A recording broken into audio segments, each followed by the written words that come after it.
Chet Lemon's life was defined not only by his skill on the baseball diamond, but also by his resilience, leadership, and heart, qualities that endured long after his final at-bat. His recent passing on May 8, 2025, at the age of 70, leaves behind a legacy rooted in excellence, warmth, and a love for the game that never wavered. One particular story stands out when recalling Lemon's journey.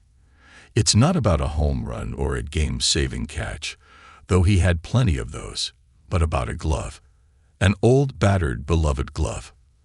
At the start of one spring training, as teammates greeted one another, and the season buzz began to build, Chet Lemon stood quietly in the clubhouse, scanning his surroundings. Something was wrong.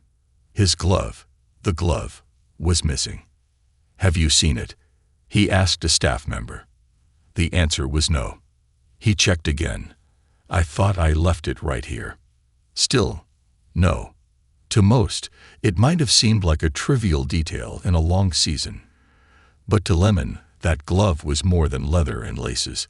It was a trusted companion, worn, frayed, sun-bleached, and softened by time and toil. It was a Rawlings fastback model with the stamped image of a cow and the words "Heart of the Hide" etched into the pocket. A perfect metaphor for the man who used it. That glove had been with him for nearly a decade, while manufacturers sent him shiny new replacements every year, usually 4 at a time. He never used them. He'd give them away, often without a second thought. Nothing, in his eyes, could match the magic of the old one. "It was like a plumber's tools," he once said. More than just an object, it symbolized his consistency and dedication. That glove had been a part of every dramatic diving catch, every sprint across center field, and every standing ovation earned through grit and grace. So when it was gone, it was more than a loss. It was a gut punch. And yet, Lemon did what he always did, what he had done throughout his life. He adapted, he persevered, and he carried on. That ability to press forward defined Chet Lemon long after his playing days were done. He faced severe health issues, including blood disorders and strokes, yet met each one with the same quiet determination he showed on the field. Even as his body grew weaker, his spirit remained strong. Born on February 12, 1955, in Jackson, Mississippi, and raised in Los Angeles, Lemon showed athletic promise early on. His talents eventually drew the attention of professional scouts, and in 1972, he was selected in the first round of the MLB draft. He began his major league career with the Chicago White Sox, where he swiftly transitioned from third base to the outfield, a move that proved serendipitous. In 1977, he etched his name into the record books with 512 outfield putouts, a stunning mark of his defensive prowess. His offensive production matched his glove work.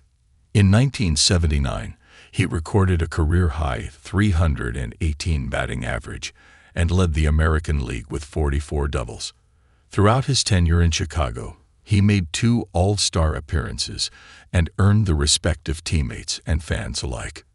In 1981, Lemon was traded to the Detroit Tigers, a shift that would define the second chapter of his career.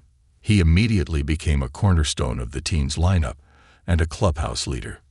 With the Tigers, he reached the pinnacle of the sport, helping the team secure a World Series title in 1984. That season, Lemon delivered both offensively and defensively, including a career-best 995 fielding percentage, practically flawless for a center fielder. Even as new stars emerged, Lemon remained a constant presence, never seeking the spotlight, but always earning it. He made his third All-Star appearance in 1984, a year that saw Detroit dominate from start to finish. After retiring in 1990, Lemon turned his attention to youth development. He founded a baseball school in Florida, mentoring countless young athletes. Some of his proteges went on to collegiate and professional success, while others simply found confidence and discipline through the game. Both outcomes made Lemon proud. His devotion to nurturing talent stemmed from a deep love of baseball and a belief that it could shape lives for the better. He didn't just teach hitting and fielding. He taught humility, accountability, and perseverance. Beyond baseball, Lemon was a devoted family man and active community member. He volunteered his time, offered support to struggling families, and quietly lent his name and efforts to causes that mattered to him. In every setting, whether it was a stadium, a youth clinic, or a hospital ward, people who met Chet Lemon remembered him for his generosity and his smile. In later years, as his health challenges became more severe, Lemon didn't retreat. He continued showing up for others. He continued fighting. The man who once sprinted across center field with fearlessness met every obstacle with the same determined stride.